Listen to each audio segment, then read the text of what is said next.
Ladies and gentlemen, boys and girls, mothers and fathers, brothers and sisters, aunts and uncles and cousins, of course, and nanas and papas, or if you prefer, abuelos and abuelas, and baseball fans everywhere, welcome to this edition of the Valley Baseball League video podcast. Yeah, I know it's not a video podcast. I'm a hockey player. I can't get the runs right. I can't get the points right. And I'm having trouble differentiating between podcasts and games. But hey, you're still here. So we got a game tonight. That's what we got. It's not a podcast. Hopefully you enjoyed the Father's Day podcast we had last Monday. That's a couple of days ago. And hopefully you're going to really enjoy Brandon Caranta, who's coming up. Aaron sat down with him and had a great talk with him. Super talented Strasburg Express player. Get some great info from him. But hey, tonight we got to talk baseball. We got some exciting games on tap. And you know I'm not here by myself. Everybody say hi to Jordan. Fans, how we doing? And guess who else is here? Hi. So nice. Well, hi. Hey, how you guys doing? Let's get that out of the way first. We need to kind of get, a little personal here. How is everybody? I'm doing good. I'm really happy when it's sunny outside versus when it's raining. So I try not to let that determine my mood, but today is a good day. It's sunny. So we're doing good. Very nice. How about you, Jordan? What's happening?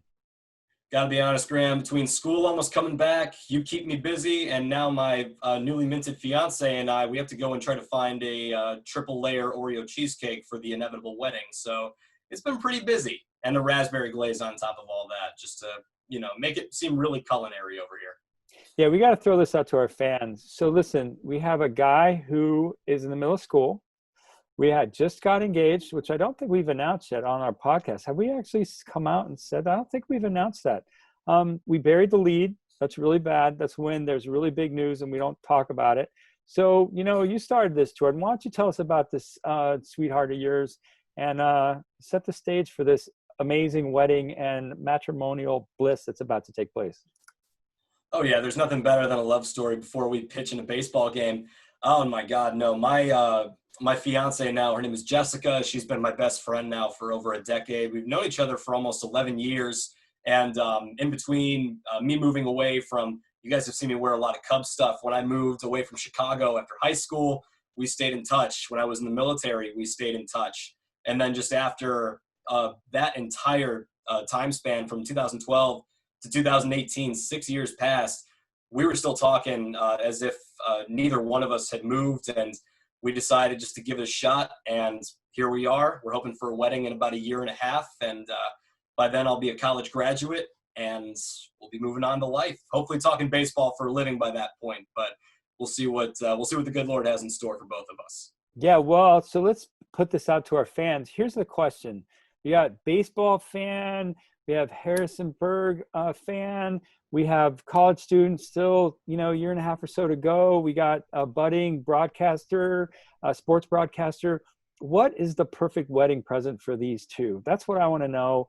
And you can send your ideas to us at vbleague@isomermedia.com.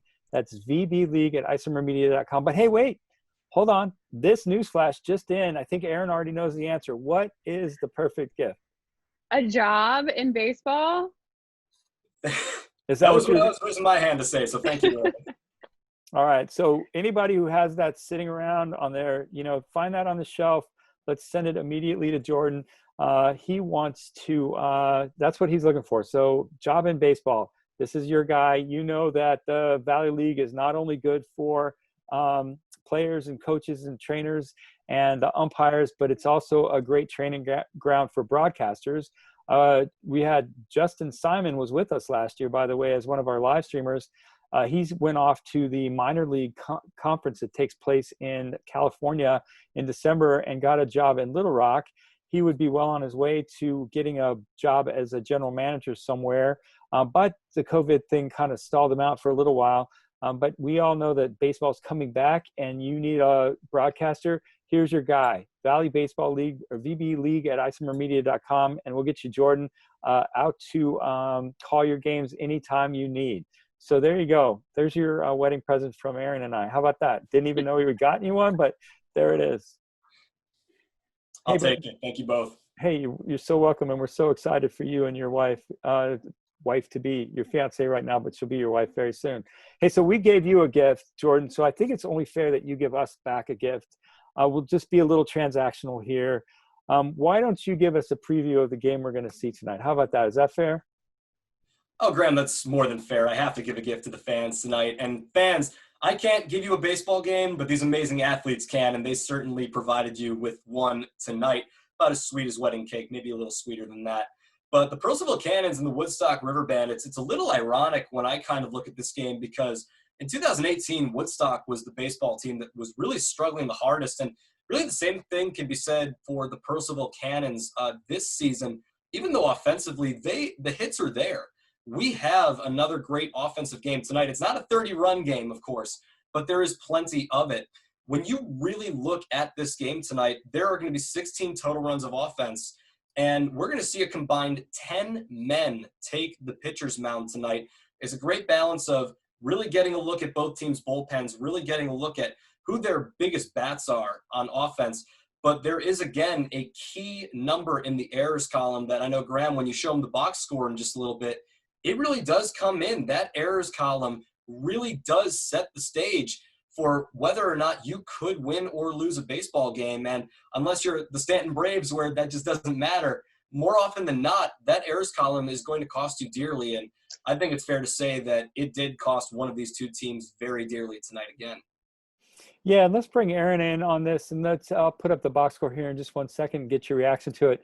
As a hockey player, I've always been fascinated and felt that there was kind of some mysterious force that surrounded a hockey game, that what would happen in a hockey game is sometimes the puck bounces in your favor and it lands on your stick, and sometimes it doesn't. You just can't quite get it right. And I don't know if that's true in baseball. I never played baseball, and most people don't want to play baseball with me for really good reasons. But is the same thing true in baseball? Is there nights where you just, I know that there are players that get in slumps and can't quite hit the ball, but is it the same thing where it's just not bouncing in your favor? Yeah, so the ball can obviously come off the ground in a weird way, and that can cause it to go past you. That can cause an error, or maybe the sun just shines really bad on you when you have a big high fly ball that you're trying to catch, and maybe you get blinded and you drop it, or you run into one of your teammates because you don't hear them because you're concentrating so hard and you don't hear them call it off. So there's a lot of weird little things that can happen that are, no fault of your own. And I kind of think that's what's going on with Purcellville this season. Yeah, well, let's put up the box score and get your reaction to it. I'm kind of fascinated by baseball in the sense that, when your opponent's not, things aren't working for your opponent, when you're on the other side of that, you know what? You just kind of got to run to the fence with it. You're going to do everything you can to just you're going to pile in.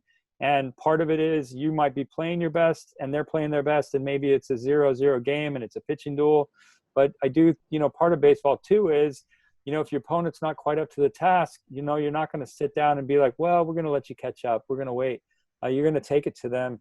And I'd love to go back. I wish there was like a magic ball to go back and see what these games would have been like. Just could have taken these errors out of the column of Purcellville because, in almost every case, it seems to me more that it was Purcellville getting in their own way than it was these teams taking advantage, taking the game away from them. It would have been more competitive if it wasn't quite for these errors. Jordan, what are your thoughts? Yeah, Graham, and I personally wanted to say that, there are games also, again, there are many instances, and I'm a Cubs fan, I can talk from experience about this. You go from just the crazy where you'll have, the ball, it might just slip past that glove right between your legs. You could have maybe a stray fan, you might have a Bartman trying to catch a foul ball, but there are some things in baseball, and I'm not trying to be funny, I'm being serious. There are days where just the ball does not go in your favor. And for all the games that I've seen, or many of them, with the Purcellville Cannons, this has been the case where, and again, I'm going to be punny, it's a cannon shooting yourself in your own foot here. There have been many instances where Purcellville just cannot get out of their own way, and it has cost them. In my opinion, they're a much better baseball team than what their record says. But at the end of the day, it's kind of true. You are what your record says. There have been many unfortunate cases for this Cannons offense, just this Cannons squad this year. I do like punny. I think that was pretty good, Aaron. What do you think? I give that 2 thumbs up. Yeah? What do you think? One Yeah, thumb? Jordan, he's gotten really good at these puns. I don't know if he like practices them or thinks of them in advance, but he's been throwing them in there, peppering them in, if you will. And I just brag and say that these are all completely ad-libbed, even though most of them aren't. But I believe they are. His ad-lib lines were so well rehearsed. Couldn't resist that one. The one thing I do want to say, though, to me in baseball, a lot of it comes down to concentration. I mean, baseball, unlike some of the other sports, really requires several hours of intense concentration. You've got to stay in the game. Man, you let that concentration lapse for a second, you're looking at the fans or the sun or the whatever, that ball is going to bounce away from you. It is not very forgiving. But anyway, enough about that. Let's talk about the other games that took place in the league on this day. Aaron, what else was on tap? I'm never picking dandelions or flowers in the outfields ever. I'm always focused. Okay. So right now we got Waynesboro and Front Royal. Waynesboro wins 10-6, but this was a messy one. Front Royal, they walked 11 generals. They hit 3 guys. So we had 3 hit by pitches, and then Front Royal had 3 errors. So all of that combined is messy, and all of it led to 6 unearned runs. So that right there, if you take away the 6 unearned runs, Front Royal would have won this game. That's some math for you, Graham. It would have been 6-4 Front Royal, but Waynesboro wins 10-6. Hold on, let me tally that up really quick. I gotta write that down. Okay, was that a 6 in front of the 4, or well, never mind. You keep going. Yes. Well, a lot of it was because the Cards scored 3 in the bottom of the 8th and the 9th, and just couldn't quite rally past those errors and the stuff that they had done to shoot themselves in the foot earlier in the game. And that win right there put the Generals in a tie for second with Charlottesville at this point in the season, which is pretty impressive. So we have Waynesboro and Charlottesville tied for second right now. Moving into the next game, we have Harrisonburg and Stanton. And in the 5th inning, the Braves led 6-1. But as you just heard, Harrisonburg wins 8-6. So what happens? The Turks, they pick away at the lead. They are slowly but surely adding some more runs on the board. Aaron Levy had a 2-run double that ended up sealing the win later in the game. They mount the comeback and defeat the Braves 8-6. Yeah, but to me, that's baseball justice, right? To me, that is absolutely baseball justice, because just about a week or so ago, maybe 10 days, whatever, you had Stanton do this incredible 14-run comeback win to beat the Turks, which I know hurt. So to me, what I love about this league is here we're, X number of games into the season, and Harrisonburg comes back and wins, which to me is just another heartwarming example of what happens in this league. These guys are really here battling it out, and they take their comeback wins seriously. Hey, Jordan, how about you? What games did you have on tap for tonight? Yeah, Graham, Aaron, I've got 2 more games to recap tonight, as always. And the first one I got is the Winchester Royals taking on those Covington Lumberjacks. And the visiting team is going to get the better end of the stick in this one. 6-3 victory. Covington is going to best Winchester in this game.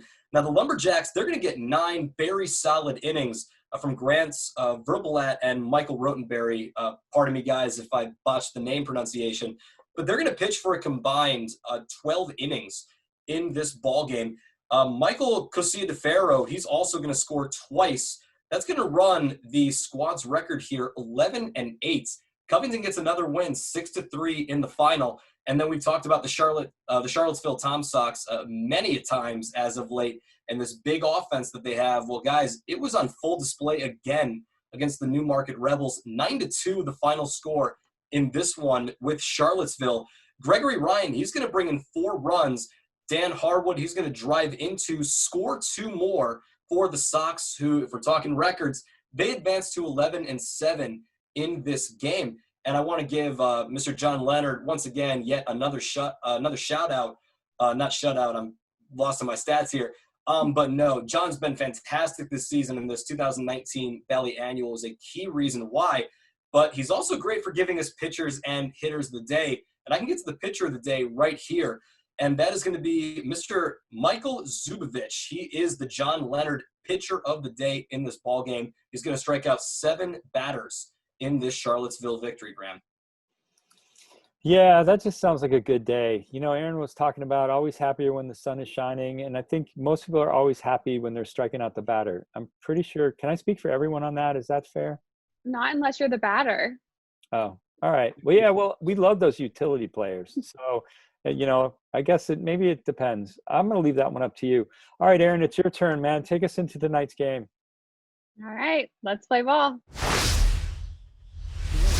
Takes a deep breath. Now runner goes as it'll be outside, throw down, and not in time as that one stolen by Puglielli gets into scoring position. And now a good setup here for Lockhart with a 3-1 count. Runner dances off second. Be hit out to right field. It's deep, but it will not be caught. Off the glove of DeVitro, and coming around to score will be Puglielli. DeVitro maybe got spooked by that short fence out in right center field, bounced right off his glove, would have ended the inning. Instead, Woodstock has more life and a run on the board at 1-0. Look back, and here's the pitch. The Shazer rockets one, and it's going to be backhanded by Kaczynski and throws over in time for the out. So a nice hot shot pulled in by Kaczynski. Keeps another run off the board here as he delivers the 3-1. Almost hits Crab, and that's the buck out of the way of it, but Crab, Whiteman taking a long look in, now delivers, and he'll hit him in the head. Kaczynski throws his bat down forcefully, but he'll take his base. 3-1 pitch. Aquino will pop this one up out to left field. Nagel underneath of it and will make the catch in shallow left field. His Brow, 3-1 pitch, will miss high. So Iapel draws the walk out right here. Here's the 0-2. It'll be hit to shortstop, could be 2. Deep ball, though, only get 1 as Brewer be safe at first. Now they're going to stay safe at second base. Wow. Is on deck. Here's the pitch. Sanguinetti hits this one out to center field. Should be deep enough to bring in the run. Tagging up at third base. Throw coming in. And go out there and actually cutting it off, and thought about a throw to second base, but did not. And now they may go ahead and appeal. He delivers, and this will get through. 1 run is in. Coming around is Brewer. They're going to let him go. Throw coming to the plate. Brewer will be out at home plate on a nice throw from right field and way. So Cannons get 3. Here's the line of the pitch. Hit out to center field, and it'll be underneath of it. It'll be Hyde making the catch for the first out of the inning. Fly to center field. Bates now coming up. He'll hit one down to third base. Gutierrez fields, throws over in time to get Bates by a step. So 2 quick outs for John Farley. 0-1 pitch coming in. Will be hit out to left field. Put a charge in it. Brewer going back, and that one is out of here. Long gone as Blake Way absolutely destroyed that pitch from Farley. He'll make it a 3-2 game with the solo home run. Cannons still lead at 3-2. Another full count pitch, misses outside. So Aiden Nagel reaches on the walk with 1 away. So it brings up Andrew Puglielli. The 1-0. High fly ball left field. Brewer turns back. Now looks like he's settled under it. Waits for it, and it comes down, making the catch for out number 2 as Nagel retreats back to first. Market. 2-2 from Farley. Runner goes. Roped left side. Gutierrez has trouble handling it. It's off his glove. So a decision to be made here among the official scorers, as it'll be now first and second with 2 outs. And Farley has to get out of a 2-out jam again. Field. Looks back to second, now comes home. Roped left field. Brewer had trouble misreading. It's over his head. That's going to get all the way to the wall. Nagel will score. Coming around from third is Lockhart. He will score easily. And now coming into third and cruising into a stand-up triple is Jalen DeShazer. Hit a ball absolutely on the nose. A 2 RBI triple, and Woodstock retakes the lead 4-3. Here's the pitch. It'll be ripped down the left field line. It is in for 1. Going to be more. Coming around first base is Hyde. Might be thinking 3. He will pull up as a nice throw from Nagel. Snap throw from Bates. 2-0 count.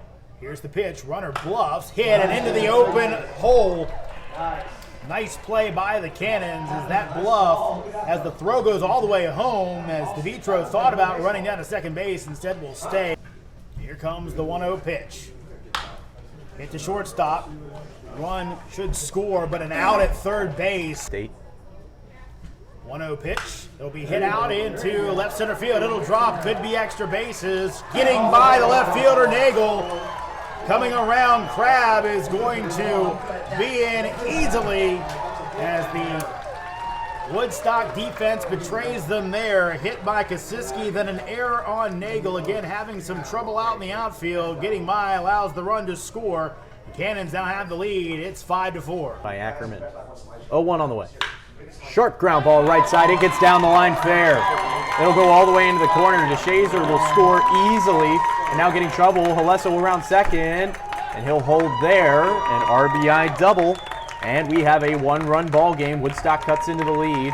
It's 6-5. At the shortstop could have been a hit. BT goes. It's a curveball. Throw down to second is not in time, and a hit off of BT. So he'll try and take third. It gets into shallow left field, and he's going to try and score. Runs through a stop sign. He's going to try and score from first, and he is in with a head-first slide. BT scores all the way from first. The throw from way looked like it hit off his knees and kicked into shallow left field. He ran right through the stop sign at third base and scored, so it's 7-5 Cannons. Escala. Here's the 3-2. Roped left field. Brewer will have to let it fall in front of him. So Connor Hood with a base hit to lead things off at the top of the 8th. And the top of the order, Willie Escala coming up for Woodstock. So struck out twice and has a stolen base. Escala sends a line drive right field. It'll get there. DeVitro comes up with it. And a first pitch swinging for Willie Escala. And Woodstock has something going here in the 8th. They have 2 on and nobody out. Time up, it paid off as the next batter struck out. As that one comes inside, it's a hit by pitch. It looked like he stuck out his right knee, but they're going to give him the base anyway, so the bases will be loaded with nobody out. Self here. 0-2 on the way. High fly ball, shallow center. This could be trouble. Strong run in from Hyde, but the shortstop Aquino can't make the play. It's off the heel of his glove. And now they can't pick up the ball, and everybody moves up one bag. Woodstock adds another, and it's 7-6. And they're up by 1. Another 2-strike count. Curveball, high fly ball left field. Brewer goes back to his left. Looks like it'll be long enough. And he makes the catch, makes the play to third. So a run will come in for Woodstock on the sacrifice fly. And we are all tied up at 7 in the top of the 8th. Runner goes again. Gets the bunt down, but it's too hard. And he'll throw him out at first base. It's a low throw, and it gets past the cover of Gas Crab. Runner comes in from third. Rincones going all the way around to third base, and that throw will be grabbed by Bain. But again, the Cannons defense letting them down. Knowlton fielded it easily, just kind of short-armed the throw, and it got past Crab, and Woodstock has the lead. Runner goes again, gets it down, and no play. Throw down to first, and he'll just hold it. So Woodstock completely befuddling the Cannons right now. Didn't really have a play at home. Another squeeze comes down, and Cannons just cannot stop the River Bandits. 2-1. Stanley hits out to center field. Could drop. Coming in and making the grab for the final out of the game. And Woodstock comes to Purcellville and gets the win. It's a devastating loss for the Cannons. It looked like they might have this one in the bag.